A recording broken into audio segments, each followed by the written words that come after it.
కార్తీక పురాణము 6వ అధ్యాయం దీపాదాన విధి మహత్యం. ఏ మానవుడు కార్తీక మాసము నెల రోజులు పరమేశ్వరుని శ్రీ మహావిష్ణువును పంచామృత స్నానం చేయించి కస్తూరి కలిపిన మంచి గంధపు నీటితో భక్తిగా పూజించినచో అట్టివానికి అశ్వమేధ యాగము చేసినంత పుణ్యము దక్కును.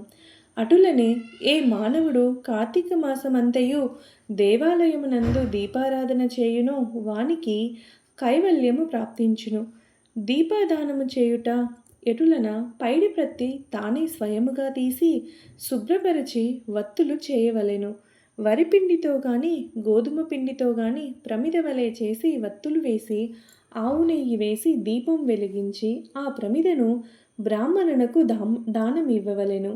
శక్తి కొలది దక్షిణ కూడా ఇవ్వవలెను. ఈ ప్రకారముగా కార్తీక మాసమందు ప్రతిదినము చేసి ఆఖరి రోజున వెండి ప్రమిదను చేయించి బంగారముతో వత్తిని చేయించి ఆవు నెయ్యి పోసి నిండుగా వెనుక చేసిన ప్రకారముగా గోధుమ పిండితో ప్రమిదను చేసి ఆవు నెయ్యి పోసి దీపం వెలిగించి ఈ నెల రోజులు దానము చేసిన బ్రాహ్మణునికే ఇది కూడా దానము చేసిన ఎడల సకల ఐశ్వర్యములు కలుగుటయే కాక మోక్షప్రాప్తి కలుగును.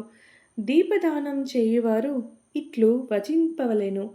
సర్వజ్ఞానప్రదం దివ్యం సర్వసంపత్ సుఖవహం దీపదానం ప్రదర్శ్యామి శాంతిరస్తు సదా మమ అని స్తోత్రం చేసి దీపదానం చేయవలెను.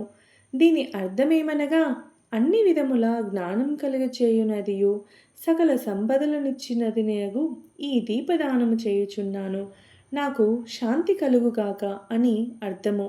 ఈ విధముగా దీపదానము చేసిన తరువాత బ్రాహ్మణ సమారాధన చేయవలెను. శక్తి లేని ఎడల 10 మంది బ్రాహ్మణులకైనను భోజనమిడి దక్షిణ తాంబూలములు ఇవ్వవలెను. ఈ విధముగా పురుషులు గాని స్త్రీలు గాని ఏ ఒక్కరూ చేసినను సిరి సంపదలు విద్యాభివృద్ధి ఆయుర్వృద్ధి కలిగి సుఖింతురు. దీనిని గురించి ఒక ఇతిహాసం కలదు, దానిని వివరించెదా నాలకింపమని వశిష్ఠుడు జనకునితో ఇట్లు చెప్పసాగెను. లుబ్ధ వితంతువు స్వర్గమునకేగుట. పూర్వకాలమున ద్రవిడ దేశమునందొక గ్రామమున ఒక స్త్రీ గలదు. ఆమెకు పెండ్లి అయిన కొలది కాలమునకే భర్త చనిపోయెను. సంతానము గాని ఆఖరికి బంధువులు కానీ లేరు.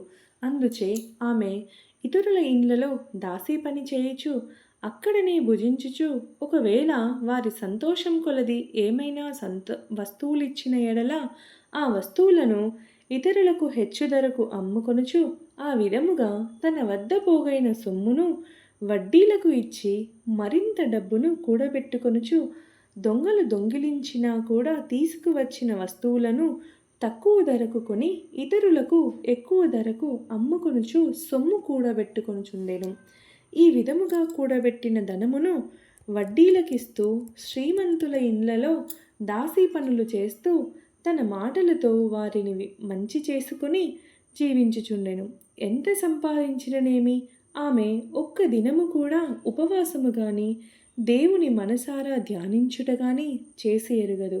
పైగా వ్రతములు చేసేవారిని తీర్థయాత్రలకు వెళ్ళేవారిని చూసి అవహేళన చేసి ఏ ఒక్క భిక్షగానికి పిడికెడు బియ్యము పెట్టక తాను తినక ధనమును కూడబెట్టుచుండెడిది.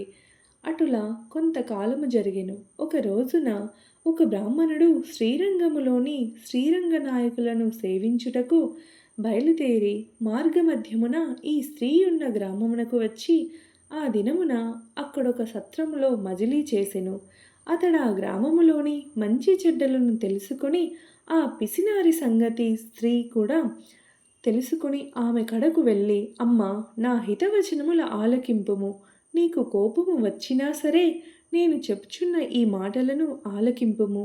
మన శరీరములు శాశ్వతము కావు, నీటి బుడగల వంటివి. ఏ క్షణములో మృత్యువు మనల్ని తీసుకుని పోవునో ఎవ్వరూ చెప్పలేరు. పంచభూతములు సప్తధాతువులతో నిర్మించబడిన ఈ శరీరములోని ప్రాణము జీవము పోగానే చర్మము మాంసము కుళ్ళి దుర్వాసన కొట్టి అసహ్యముగా తయారగును.